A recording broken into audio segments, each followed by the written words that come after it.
America ने भारत पर 50% tariff लादने का फैसला किया था।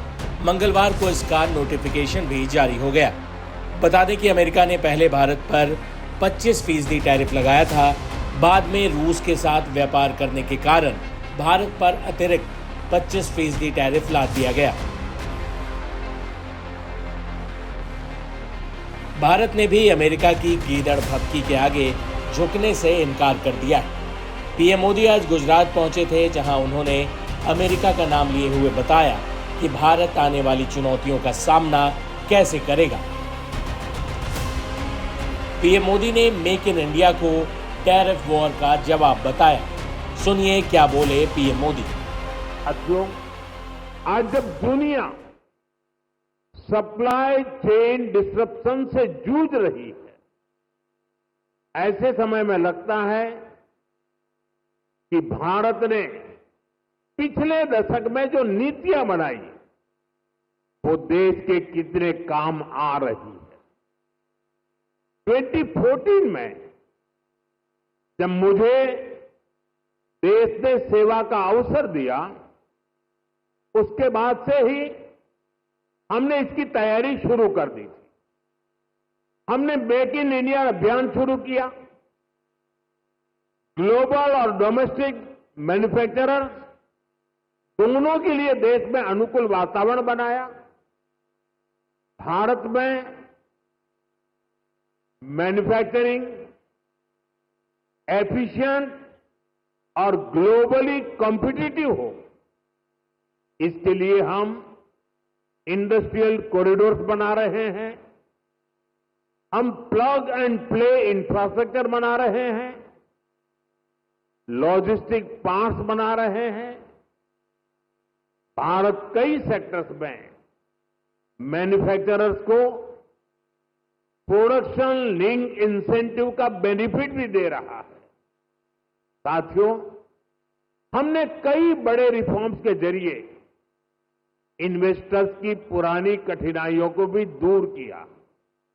इससे इन्वेस्टर्स के लिए इंडियन मैन्युफैक्चरिंग में इन्वेस्ट करना आसान हुआ है। इसके परिणाम हमारे सामने हैं। इसी दशक में इलेक्ट्रॉनिक्स प्रोडक्शन लगभग 500% बढ़ा है।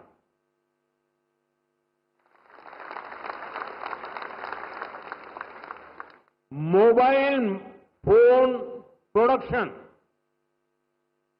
2014 की तुलना में 2700% तक बढ़ गया है। डिफेंस प्रोडक्शन में भी पिछले दशक में 200% से भी ज्यादा की वृद्धि हुई है। ये सक्सेस आज भारत के सभी राज्यों को, हर एक राज्य को भी मोटिवेट कर रही है।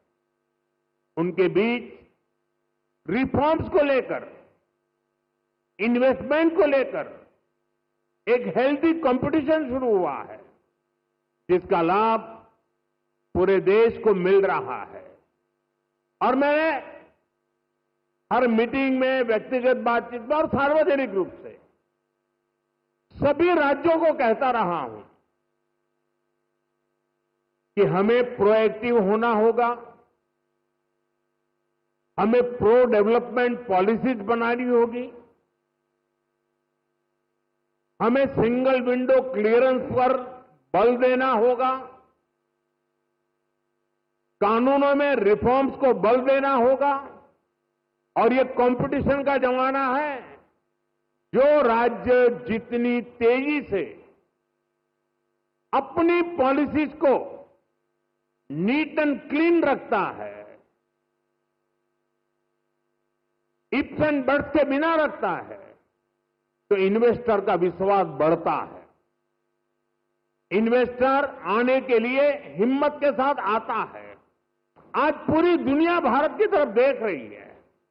ऐसे में कोई राज्य पीछे नहीं रहना चाहिए। हर राज्य ने अवसर लेना चाहिए। ऐसी कॉम्पिटिशन होगा हिंदुस्तान में आने वाले इन्वेस्टर को सोचने में तकलीफ हूं कि मैं इस राज्य में जाऊं कि उस राज्य में जाऊं। इतना क्लियर कट होना चाहिए कंपटीशन, इससे देश को लाभ होने वाला है। और इसलिए मैं सभी राज्यों को निमंत्रण देता हूं कि आइए, रिफॉर्म की स्पर्धा करें, गुड गवर्नेंस की स्पर्धा करें, प्रो डेवलपमेंट पॉलिसी की स्पर्धा करें और हम 2047 विकसित भारत बनाने के लक्ष्य को तेज गति से पार करने में अपनी भागीदारी सुनिश्चित करें।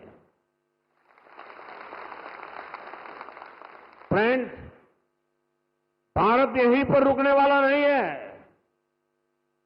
जिन सेक्टर्स में हमने बेहतर परफॉर्म किया है, हमें उनमें और बेहतर करना है। इसके लिए हम मिशन मैन्युफैक्चरिंग पर जोर दे रहे हैं। आने वाले समय में हमारा फोकस फ्यूचरिस्टिक इंडस्ट्री पर होगा। सेमीकंडक्टर सेक्टर में भारत टेक ऑफ कर रहा है। देश में इसके 6 प्लांट्स तैयार होने वाले हैं। हमें सेमीकंडक्टर मैन्युफैक्चरिंग और आगे लेकर जाना है। साथियों, भारत सरकार ऑटो इंडस्ट्री के लिए रेयर अर्थ मैग्नेट की शॉर्टेज से जुड़ी कठिनाइयों के प्रति भी सजग है। इस दिशा में देश के सामर्थ्य को बढ़ाने के लिए हमने नेशनल क्रिटिकल मिनरल मिशन भी लॉन्च किया है। इसके तहत देश में अलग अलग जगहों पर 1200 से अधिक खोजी अभियान चलाए जाएंगे। क्रिटिकल मिनरल्स को तलाशा जाएगा।